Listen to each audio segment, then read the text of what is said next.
Hear ye, the latest session of the Lad McConkey Appreciation Society is in order. That is correct. You don't want Lad McConkey as much as I do? Nope. Why? Overdrafted. I didn't say that I didn't say that I was going to take him in the first round, but I certainly could use a little talent like that on my football team. Somebody who's quick, has sure hands, can get open in an Italian sports car, playmaker, two-time national champion. What's not to like? Plus the name, the legacy, McConkey. Anyway, he won't be available to the Patriots, but we are available to you right now. Your old pals Fitzy and Hart here with the latest and greatest episode of Six Rings and Football Things, brought to you by WEI, Odyssey, and 2400 Sports. Holy smokes. This episode is going to be one you'll be telling the kids, and the friends' kids for a long time about. We've got our final combine thoughts, takeaways, crushes, and more. We've got a little free agency action. Looks like Baker, touchdown maker, will not be taking his talents to New England, nor may a couple of draft picks that people have fallen in love with under center as well. Could they be a little too soft for Patriots Nation? We've got more mock drafts. Free agency begins next week. We've got rumors of pursuit in Patriot land, maybe some final dynasty thoughts. Holy macaroni. This is going to be one hell of a glorified Pat's Puri podcast. Andy, when I say New England Patriots right now, what's the first thing that comes to your mind? Need a quarterback? QB needy. Yeah, that would be the top of mind for everything, whatever that plan of attack is. And I'm big on this. I think there's two schools of thought. Need everything or need a quarterback. Like those are the two kind of camps we have in Patriot Nation. The need everything crew is like, make the rest of the team better with $100 million and all your draft picks and trades and opportunities, and then figure out the QB. And then the flip side are people like me that say, yeah, that's all fine and dandy, but if you don't have a QB, you'll just have the Joe Thomases of the world and different types of players ruining their careers, wanting out, not getting the football, whatever it may be. So I'm in the find a QB camp, and I'm okay talking about veterans. I'm okay talking about using a big chunk of $100 million salary cap money on a veteran. I'll engage such a conversation. It's not my ideal path. I'm still entrenched in stick and pick. Stick and pick at number 3. There's going to be a good quarterback. Take him. Stand pat, if you will, at number 3. Take the third quarterback or second if something happens, like if there, is a mix-up above you and somebody takes Marvin Harrison 1 or 2. I'm fine with it. Take this. Whatever quarterback is there will be good enough. Then it's on Gerard Mayo, AVP, yeah, you know me, to coach him up and make him good. Okay, so as of right now, if I had to turn in my card and I had to play the pick to stick plan, or however you described it there, I would likely say that Jaden Daniels will not be available with your Patriots, and it looks like it will be. Excuse me, I sneezed, but no one had to hear that because of the magic of the mute button.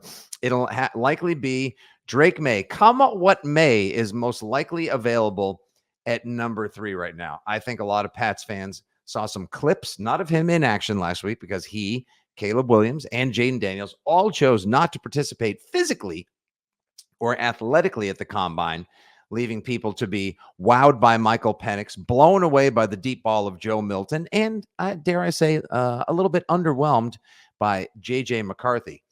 But it still seems like it is going to be 1, 2, 3, Williams, Daniels, and May. Unless otherwise notified or indicated, it looks to me like Jaden Daniels, if the Washington Commanders are in the market, is going to go number 2. I think he's going to leapfrog May, especially considering that Washington has already had their experience with a fleet of foot, strong-armed North Carolina quarterback. So just for anyone that isn't sure exactly why Drake May should be the quarterback of the future for the New England Patriots, if they stick and pick at 3, and Elliott Wolf knows they need a quarterback and he's a best available guy, what is the pitch for Drake May as the new hope under center for the Pats? Well, I know people fall in love with comparisons, positive and negative. So the negative is he's the next Mitchell Trubisky, taken too high in the draft, wearing number 10 out of North Carolina. So that's the negative. I think it's stupid. I think it's simple-minded, and I think it's wrong.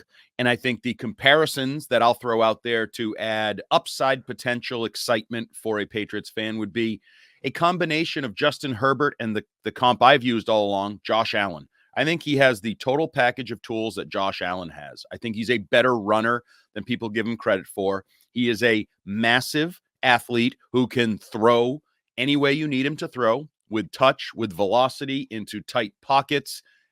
I think he has absolutely every gift. You more so, honestly, than the two guys who you have in your head going ahead of him. I think he's more physically gifted on a totality in terms of size, can run with power, can run with athleticism, all of those things. I think if you coach it up, and I think there'll be some coaching to do, obviously, coming out of the ACC.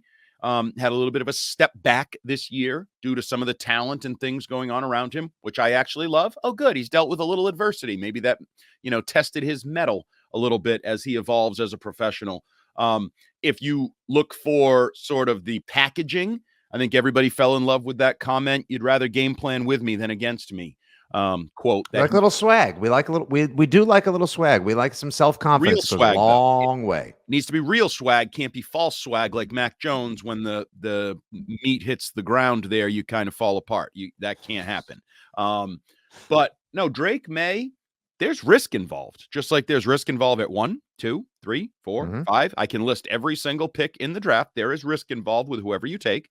But I don't think he's being given enough credit, for his pure physical tools, all around physical tools, can basically do it all at the QB position.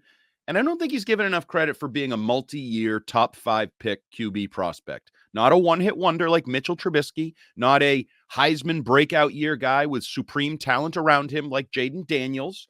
And I don't think he has the diva questions of Caleb Williams. I think if you want to just say the most solid prospect, Drake May. If you want to say the prospect with maybe the most physically gifted upside, Drake May. So if you can't get excited about that as a Patriots fan, well, I don't know what you want me to tell you then. Okay, I've heard the likes of, because he played in the ACC, is going to have to learn, obviously, several elements of the pro style game. Sometimes runs into sacks as well. Is going to have to learn protection schemes. These are all things I would imagine most college quarterbacks who play out of the shotgun and aren't exactly dealing with under center and multiple formations. That's fine. That's absolutely fine. I don't want to I understand that if you draft somebody that high, you're going to want to play him sooner than later. But I also don't want to damage the asset because I understand how important it is. Mac Jones beat out Cam Newton. He seemed like he was ready. At the time he was, but little did we realize it was much less about Pinocchio than it was about Geppetto, that being Josh McDaniels, doing a good job of keeping him on a very tight leash and allowing him to make the plays that he did. It's never like Mac Jones was told, get out there and sling it and go win that game, and threw for 500 yards and 70 pass attempts like Drew Bledsoe in his second season in that epic comeback against Minnesota. I'm now almost as curious, fascinated, and interested, if not compelled, by which veteran quarterback are you going to bring in if you take Drake May, and that's the plan. I can also be sold on a Maserati Marv and a Michael Penix at number 34 as well, because he looked really good coming out, slinging the ball last weekend. But the injury concerns for Michael Penix are so deep and so severe that I think a team that needs to crush this high a pick isn't going to take that chance. So if you take Drake May, then it becomes next about, not just, what wide receivers and offensive linemen do you surround him with, but what veteran quarterback helps mentor him and holds his place for 8 games, 17 games, 18 games if they change the damn season, or a year and a half. So if we look to, and by the way, Jaden Daniels, I heard this morning from our pal Phil Perry over at NBC Sports Boston, he heard whispers at the Combine, Andy, that Jaden Daniels' camp doesn't want him going to New England because, well, he's a California kid who played at Arizona State and then LSU. He prefers a warm climate, doesn't want to have to deal with all the weather, the wind, the rain, the snow, and the general mass holery that he would have to deal with in New England. So the second I hear that, I'm like, I'm out. I'm good. Go F yourself, bitch. Whoa. Wow, that guy. I don't want that kind of guy. I don't want the soft guy. I don't want the guy who doesn't want to compete. I don't want anything to do with that kind of an athlete. I want the guy that wants to be the guy. That's like, F it. Joe Burrow. Cincinnati's a terrible place to play. It's a terrible organization, right? That's like the history. Oh, it isn't anymore. Why? Because Joe Burrow, the new effing sheriff, is in town, and a rising tide lifts all boats, and he is the tide. I want a new tide in New England. I want a high tide. And if you can't be that tide, Okay, go be a bitch somewhere else. And guess what? You'll fall on your face because of that. On some level, that is a loser mentality. That is an absolute dink, stink, dunk loser mentality. All right, I was going to say, if true, by the way. I was going to say, I just wish finally on one of these podcasts, you'd just let us know how you really feel and where you stand on a certain. I just hate topic. that. And I think you're I get it. You're going to get more of that because not only in college football with the transfer portal, NIL moving around. Oh, if I'm not going to be the quarterback at this team, I'm going to transfer to another team and go play there. It's at the high school level now. Or if I have a prestigious legacy last name in college football and I'm not going to be the starter again this year and I'm going to get a shitty rating in a video game, then I'm going to take my likeness out of it like Arch Manning. I'm going to pull a Bill Belichick and you can put QB 10 or whatever the hell his number is. Good Lord. What a weenie move. I may not say F you, bitch, but that bothers me. Like, and I know. Okay, well then what? I get why that bothers you then. So like, what if JJ McCarthy, who had a throwing session at the combine, but can jump out the building, got all that great coaching in Michigan, has been, at least so we're being told, is a fast riser as a draft prospect right now. What if he came out and said, like, I played in Michigan weather, I'm a Michigan man, it only gets worse in New England, and Coach Harbaugh told me that's where champions are made. That's where you can make a career. I want to play for the New England Patriots. Like, if he, like, Jaden Daniels said, oh, it'd be dope to play in New England because of Tom Brady, but I think that was combine BS. Drake May said he'll play wherever. I like that. What if JJ McCarthy, who I know you are way out on, if he was like, out. No, not way out, just way out, just at number 3. Okay, like, where would you? Okay, let's say Minnesota. I've got a thought on Minnesota's quarterback situation in a moment. Let's say Minnesota jumps up to 3. They give you literally the offer that you can't refuse. Would you take JJ McCarthy at 11? I have him as my 4th best quarterback. That still feels high, but I understand quarterbacks get overdrafted. And that's that gray area where you need to figure out, you want him, you think he's the 4th best, but how low can you go to get him? Just in a vacuum, JJ McCarthy at 11 feels high to me. Same. But he's a quarterback. So I need a quarterback. I like him more than I thought I was going to like him as the process evolved. And I do believe there is room for upside because of the offense and the way they played there, and sort of Corum was the centerpiece of the offense, and we're not going to put up a lot of points.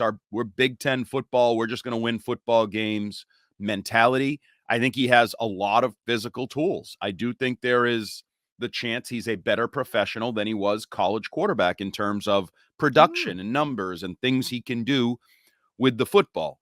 So yeah, if you force me, like you mentioned Penix earlier, no, if I have a non-top 3 QB draft, I need to get McCarthy. He is the only guy I have any faith in. And then if not after that, I just take Joe Milton in the 5th round and have him do the longest drive competition in wild league practice.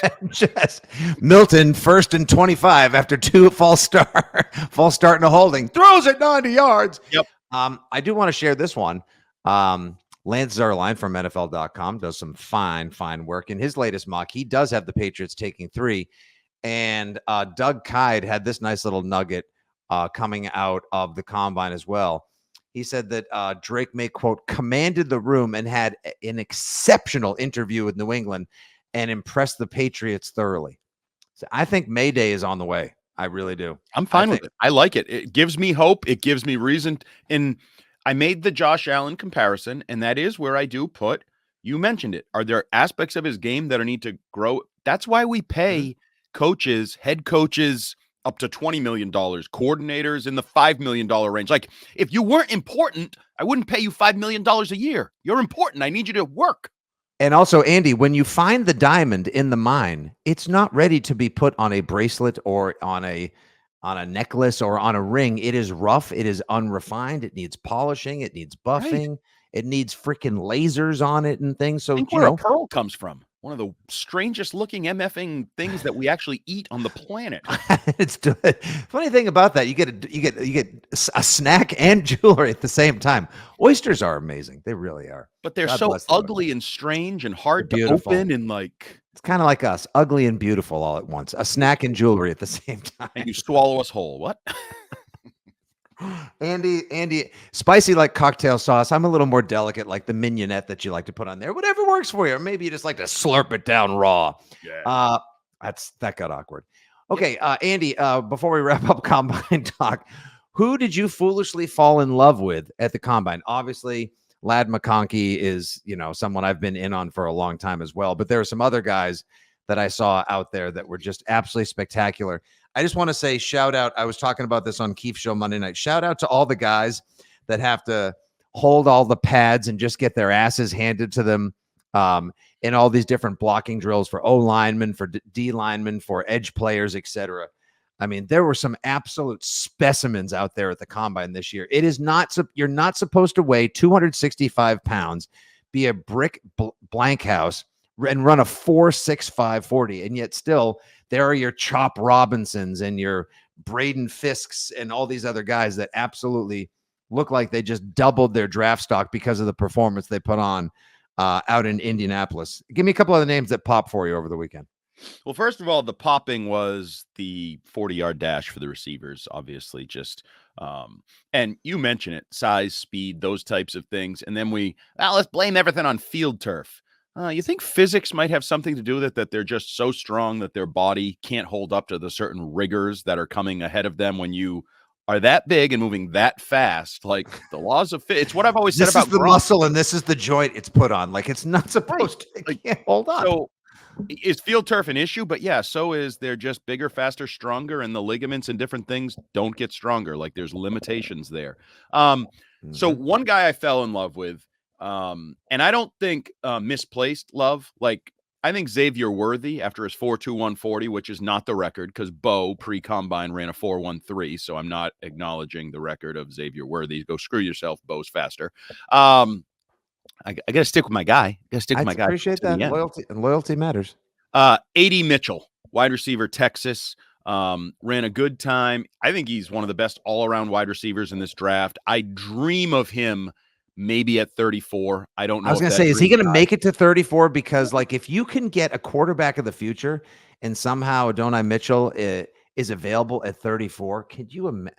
Or what if you just say, you know what? F it, chaos theory. We're going to take Marvin Harrison Jr. at 3. We're going to take A.D. Mitchell at 34. And then it doesn't matter. Someone can get them the ball. Well, and therein lies the debate. And I was actually listening to, I think your guy Zierlein filling in for Daniel Jeremiah on his Moving the Sticks podcast with Bucky Brooks. And they were discussing the supply and the demand of the wide receiver position and how many guys ran fast, like 13 sub 4.40s. And, there's a lot of different shapes and sizes and 1,000-yard seasons and offenses they came from. And how does that alter as a evaluator? Well, there's so many receivers. Let's just wait on receiver and get one of the lesser positions, like, I don't know, D tackle or tight end, after Brock Bowers, the drop off at tight end, whereas receiver, I can get later and get a quality athlete, a quality contributor. I don't know. I'd like to get the higher end talent. If I'm all in on a guy, like I've kind of fallen in love with Mitchell, I would overdraft him, because if I'm all in, I feel better about it. If I talk myself into, it's the Belichick thing. Oh, there's this group of 4, and as long as I get one of the 4, I'm happy. And I don't really buy into that. You like one of them more than the second one, more than the third one, more than the fourth one. So get the one you like. A couple other guys at the receiver position, because so I'm kind of in on May. I've kind of solidified, but I'm okay with Daniels. I'm in that world there. I haven't done enough work on the tackles to really get hot and bothered about who I want at the tackle spot in the second or third round, which I think they're going to have to go there. Joe Alt is massive, but I don't want Joe Alt in the top 5 picks of the draft. Put on a show. You should go. Absolutely. You should go read the way NFL.com just absolutely like satisfies themselves. If I was a tackle away, I could not get more excited about Joe Alt. But we all know the Patriots are much more than a tackle away, and I don't think you build tackle back. You build quarterback out. So I'm out on Joe Alt. But the receivers, like Xavier Legette from South Carolina. Yeah. A lot of people are like all over the map on him. I'm a big fan. I do think he has some of that Debo. He's built like a running back. He ran a sub 4.40. I know he shrunk. He was 6'3" coming in, and now he's 6'1". It happens to the best of us. It was cold out there. So I think he's a playmaker. And the other guy is Malachi Corley out of Western Kentucky. Similar guy. Run after catch. Looks like a running back. I like some of these. And maybe I'm falling too much in love with the idea of the Debo Samuel and the versatile athlete that I can get the ball all over the place and, can catch it long, but can also catch it short, take it long. I'm kind of falling in love with that style of wide receiver. I think that would be fun to watch and see a guy like Alex Van Pelt as he figures out who he is, by the way, as a coordinator and a play caller, see him utilize a talent like that. So, yeah, I've fallen in love, not surprisingly, like the rest of the world, with some receivers post-combine. Troy Franklin could potentially fall to the second round. I don't like him. Yeah, I didn't think Keefe is. He reminds me of Tyquan Thornton. And we've already got Tyquan Thornton, who, by the way, is doing pull-ups. So he should be able to do pull-ups. He weighs 2 pounds. If you can't do pull-ups at 2 pounds, then what do I have you for? Thin wrists? Let me ask you, a lot was made of this guy being kind of a great fit in New England because of the fact that we lack both of the things that he can do and did well under the radar in college. Brought him up on the radio Monday night. Are you familiar with the game of Dylan Laub out of the University of New Hampshire, the sort of slot receiver / third down back? Love it. Love it. Love. Wouldn't he be a great 4th or 5th round pick for the Patriots? Who you could just plug right in and just be like, "Hey, slightly larger Danny Woodhead, go make shit happen." And the evolution of where they haven't really had that at the running back position, and I don't. This is stupid, probably, but I think they need buzz and excitement any way they can get it. And if you can bring in a New Hampshire product as part of your offseason overhaul, who's also a good football player and has athletic upside and that kind of, I think that it just helps the overall narrative of the offseason. I'm not opposed to it. I think this would not be an Andy Isabella like Homer type pick. I know he went out to Arizona and failed elsewhere. Like this kid's. I also listened to him interview. Like he's open to whatever. He'll do whatever he can to get the ball in his hands, and seems pretty sharp as well. There's just someone I'm gonna put on my radar. Someone else is gonna jump up 3 spots in front of the Patriots, take him, and then I'll be bummed on April 27th likely. But so it goes. All right. And let's see. And then finally, last question I want to ask. Are we overlooking defense with all this talk about the Patriots needing so desperately to revamp the quarterback room, develop wide receivers, just get anyone in with spark, buzz, passion, power, fury, whatever? Are we overlooking defense, or is this draft going to be so offensive focused that whatever they grab on defense is like, it's cool but the defense is already pretty good? Well, the defense is pretty good. They drafted defense last year early in the draft. I do think there's been more reporting on don't sleep on the defense in free agency. Maybe they'd add an impact guy in free agency, spend some money in that way, because as we get closer to March 13th or March 11th, when it really starts with the tampering, you're seeing there's going to be some limitations at wide receiver. There's not a lot of options available. There's not really tackles available. Our tackles are actually the best tackles. So there may be an opportunity there. Defense, there is some depth, and it certainly once some cap moves start being made as well, there could be some really elite talent on the defensive market. So you have a lot of money, assuming you don't re-sign Mike Onwenu and Kyle Duggar to massive contracts or sign Kirk Cousins to a massive contract. You have a lot of money. It would not surprise me if there is let's call it a chunk contract spent on a defensive impact player in free agency. And Ryan I like Burns maybe, or a Josh Allen. Any one of those names. It feels like supply and demand is working against you on offense and with you on defense. So there may be, what did Billy Bean like to call them? Like market inefficiencies. Like, yes, your dollar, your conversion rate on your dollar may go a little better on the defensive side of the ball because there are going to be a lot of impact. Like Chris Jones, Brian Burns, Josh Allen. I think there's a chance Khalil Mack is out there. Like there's going to be some impact defenders. And maybe because of that, the cost, stays down. Whereas offensively, at your marquee positions that you need, the the guys just aren't there. There just isn't the product. There is not as well. And we know that the Wolf family is all about the Packer way, which is holding on to your own, re-signing your own guys as well. It's confirmed that a new offer is out to Kendrick Bourne. We'll see how far that goes. Hunter Henry wants to test free agency. It looks like Kyle Duggar is going to do the same as well. And Mike Onwenu, holy smokes, looks like he could be going for an excess of over $20 million a season. That is some nice money. Although you can't get anything good in Metro West for anything less. All right, so you have any Combine thoughts, Combine crushes, draft buzz, anything else you want to share on that front? It's at Six Rings Pod. He's at Jumbo Hart, and I am at Fitzy GFY. All right, couple other things I want to get to here on the old Potterino. Let's talk about some free agency, and let's talk about the veteran quarterbacks. And, of course, a dangerous proposition that maybe, I know you don't want it. I know everyone, trust me, I've heard from plenty of people as well, but it has to just be put out there. If Russell Wilson now, Denver's willing to eat $85 million in dead cap money over the next 2 seasons. That is an insane amount of money to say, we don't want you to play here this year. Russell Wilson, it's a record amount of money.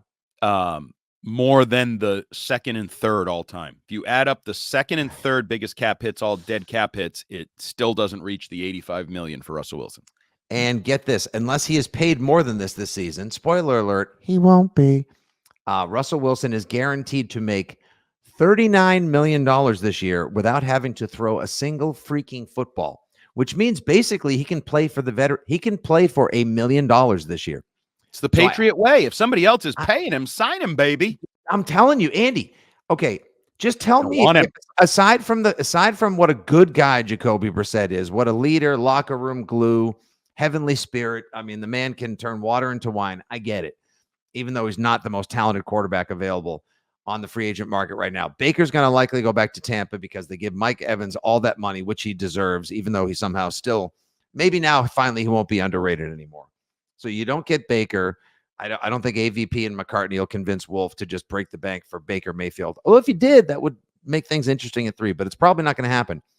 Why would Jacoby Brissett be better for the Patriots than somebody who I think has more physical gifts in Russell Wilson? Because I'm assuming your long-term plan is still a drafted quarterback. Yes. And I don't think you want Russell Wilson mentoring, competing.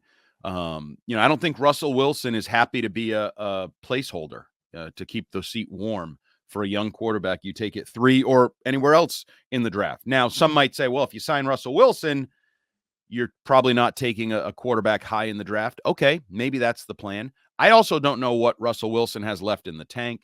He has done, I know he had a decent year last year. I don't want to say great. He had a good year. It was almost Baker Mayfield. Like, he threw for 3,100 yards, 26 touchdowns, 8 picks. Baker Mayfield threw for 4,000 yards, 28 touchdowns, 10 picks. Mayfield's going to get $40 million a year at least from someone. Russell Wilson, I'm trying to convince you to spend $1 million on.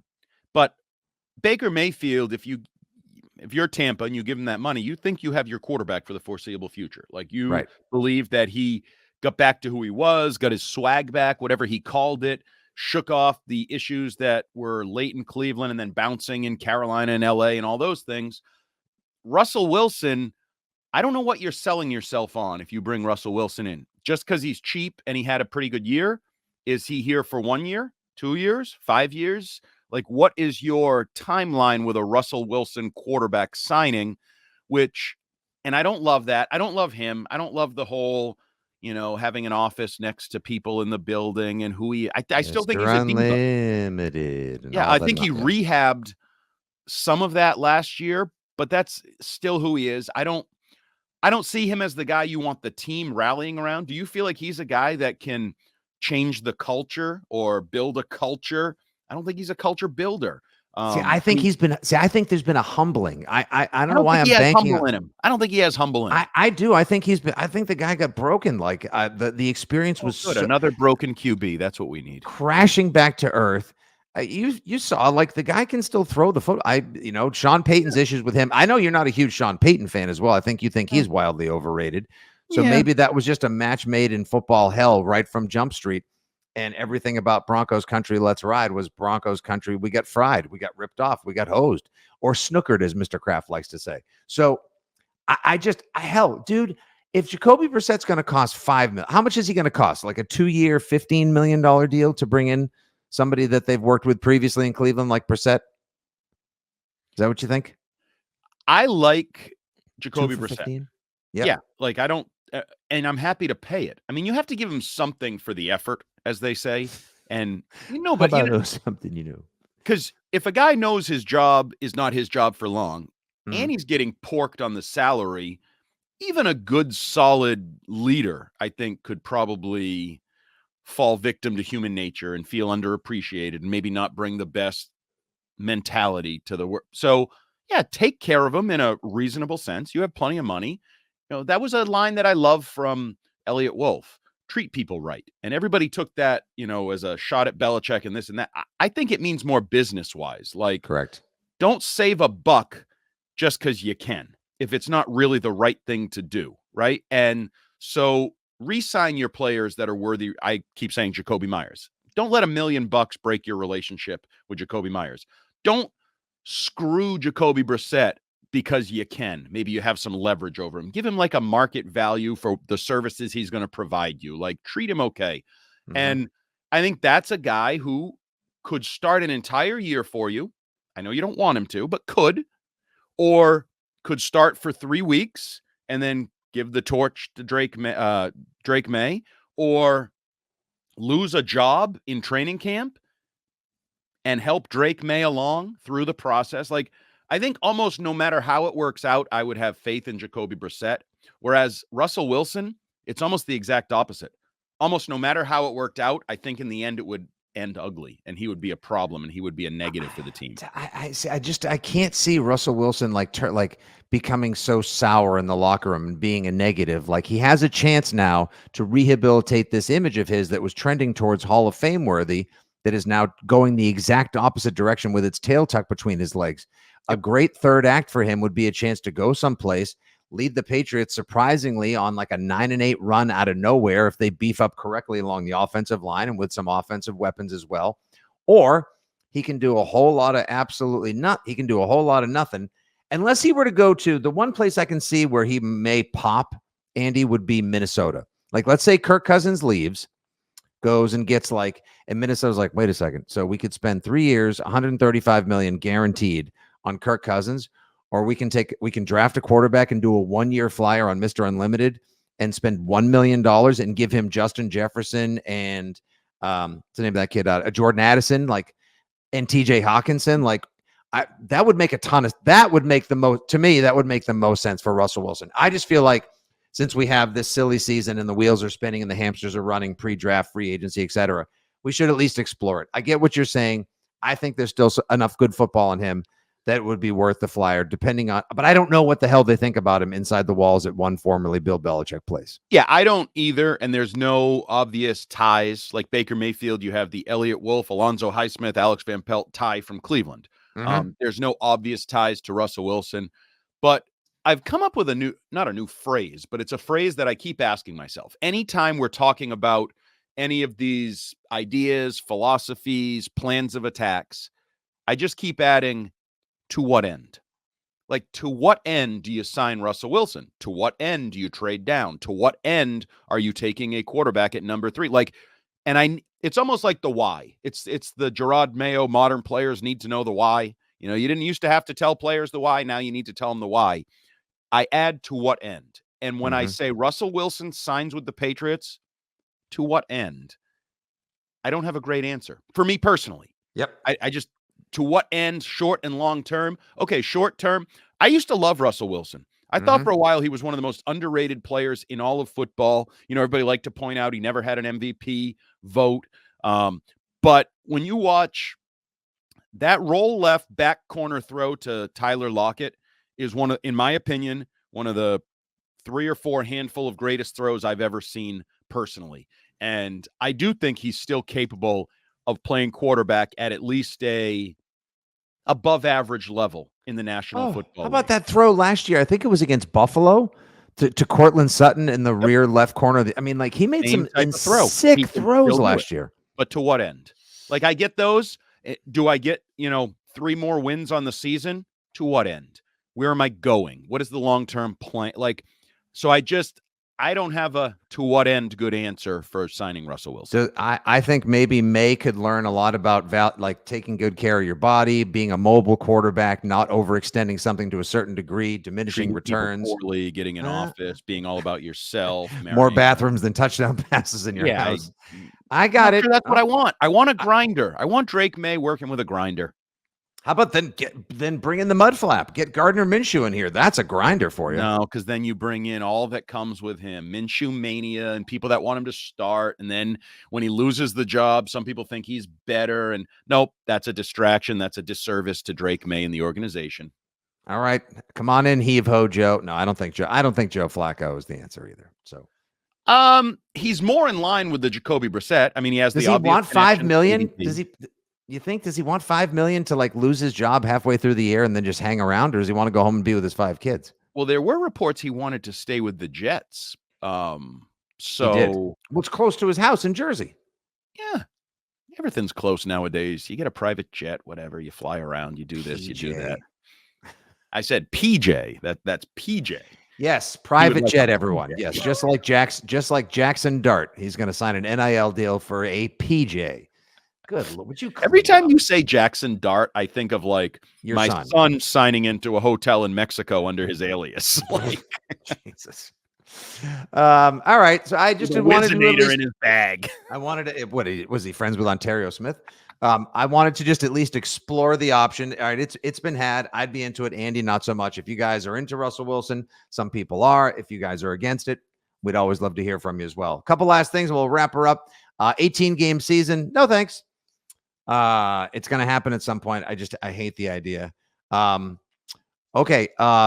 Report out last night on Monday Night from Pro Football Talk. Andy, the New England Patriots do plan to pursue left tackle Tyron Smith in free agency. Perhaps he could be target numero uno when Tampa Bay season begins next Monday. What do you think? I'm liking it a little bit more. First of all, I can tell you he definitely has fans in the building, is how it was expressed to me in terms of Tyron Smith. And I think there's a two-parter here. You mentioned it earlier. I've heard rumblings that the price tag of Mike Onwenu's wants could be like $22 million a year. I thought Mike Onwenu was the most important re-signing first step in the offseason process. I don't envision myself handing him 4 years, $88 million, $90 million. I don't envision myself doing that. Now, I also find it hard to envision anybody doing that. But apparently, if that's the market, you look to the next best option for me is Tyron Smith. He's not a great age in terms of you're not going to have your left tackle for the prime of your drafted quarterback's career, but help him get off to a better start. And I think they do need some form of stability at tackle. If it's not Mike Onwenu, then Tyron Smith is a pretty stable option. He's a little older, hasn't stayed perfectly healthy of late, but I'm guessing the price tag will be a little bit more palatable, and he's a bridge left tackle. He's a Band-Aid until you maybe develop another guy. Maybe you can bring another guy in who starts at right tackle and then moves to left tackle when Tyron Smith is done in a couple years. Mm-hmm. So yeah, I think that idea is growing on me as the price tag for Mike Onwenu apparently grows. I'd be all about it. I'm in on it. I know he's older. I know he had to take Wednesdays off last year. He may not be what he used to be, but he's the mountain of humanity. And if you draft somebody in the middle rounds in this tackle and offensive line depth rich draft coming up in a couple of weeks, there's somebody you would want definitely mentoring your guy as well as holding down the fort while you draft and develop. I don't know what they're doing at GM. I don't understand the whole idea of like, Elliot Wolf, you're director of scouting, but also you're the GM, but we're not going to give you that title. And they may do a GM search after all this. For serious? So, yeah, that has been brought up a lot, that there is rumbles of that happening. It doesn't surprise me to some degree. You know, I've talked about this for a few weeks now on the Rich Keefe show, a very popular sports talk radio show on WEEI in Boston, that I think there will be some personnel department turnover after the draft. Either Elliot Wolf, my expectation is Elliot Wolf ascends to the top of it, sort of. I would hope so. And then I think he brings in his own scouts, probably turns some things over in the scouts, area scouts, regional scouts, does some of his own thing, interviews guys. Because a lot of those guys, their contracts run through the draft. and they're already been working for so long. And then after the draft, they go to new jobs, start over, new places, new GMs. And they won't be the only ones. There'll be other teams across the league. I bet you Adam Peters will bring in some of his guys in Washington and these other guys that are setting up shop.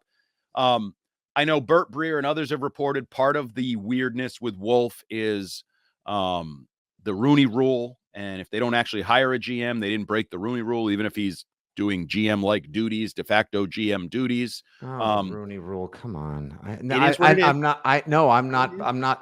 I'm certainly not putting down meaning I'm not putting down the initiative. He doesn't want to see minorities get interviewed. No, it's just sort of like it's a very diverse staff in the first place. It's not like they're overlooking somebody like that. I get it. I just hope that this doesn't become an issue, or the Patriots don't have their feet held to the fire because it feels like there was a breach of protocol, as opposed to the fact that, like, it obviously seems like diversity is not an issue in the new collaborative Thunder Buddy society that is the front office of the Patriots. It's the problem with the world. Everything has to be black and white. And I don't mean in terms of race. I mean in terms of rules, and you got to follow this, this, and this, even though common sense would say, well, they hired Gerard Mayo. He's a young black head coach.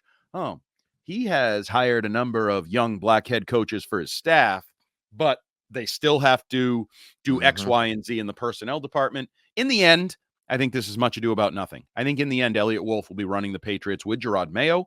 He'll have a title that is grander come May or June. The one thing I would say is it gets weird. If I'm I don't even know who a candidate might be, and someone calls me and they're like, you want to interview? And you're like, wait a minute, you're just calling me because I'm black and you want me to interview and fix your Rooney Rule.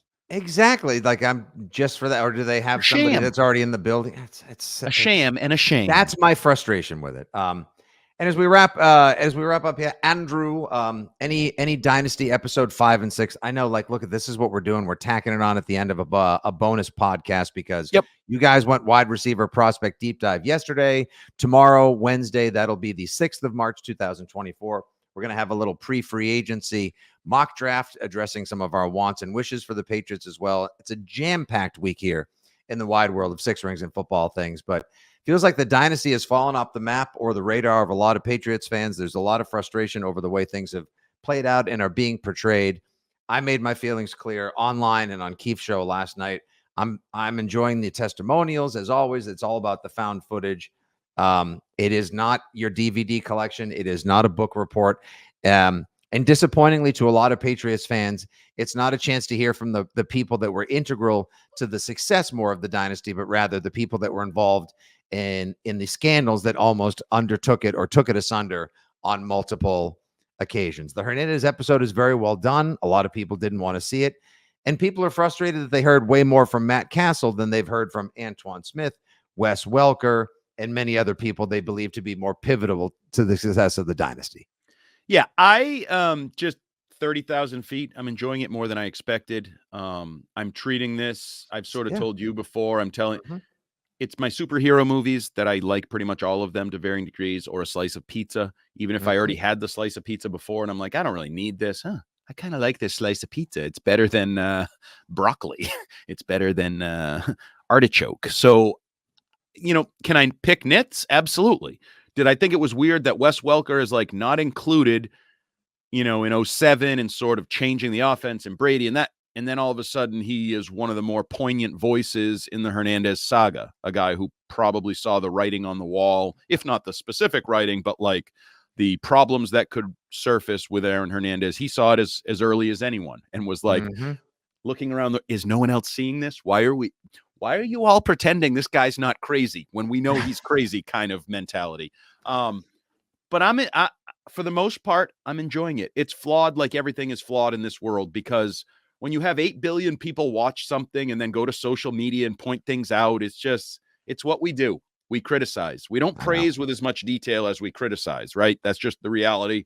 If you like something, you say, yeah, that was good. I enjoyed it. If you hate it, you write like a book report on everything you hated about it with every detail and every clip and this and that. Did they take some creative liberties? Absolutely.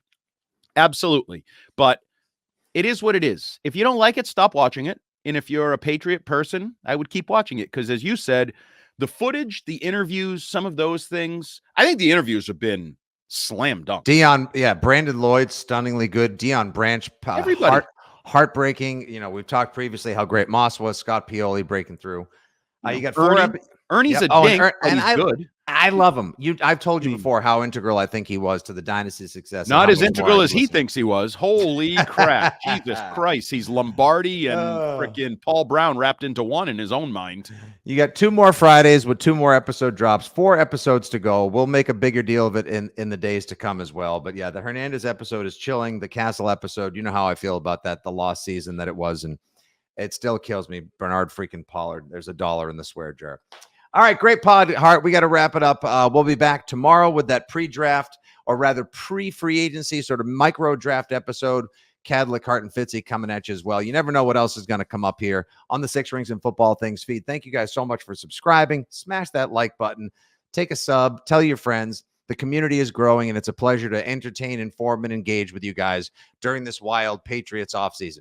For Hart, for our pal Turp producing, and everyone at 2400 Sports, Odyssey, and WEI, your old pal Nick Fitzy Stevens here today. And thank you so much for listening again to Six Rings and Football Things. We'll talk to you soon. Good day. God bless. And as always, go Pats.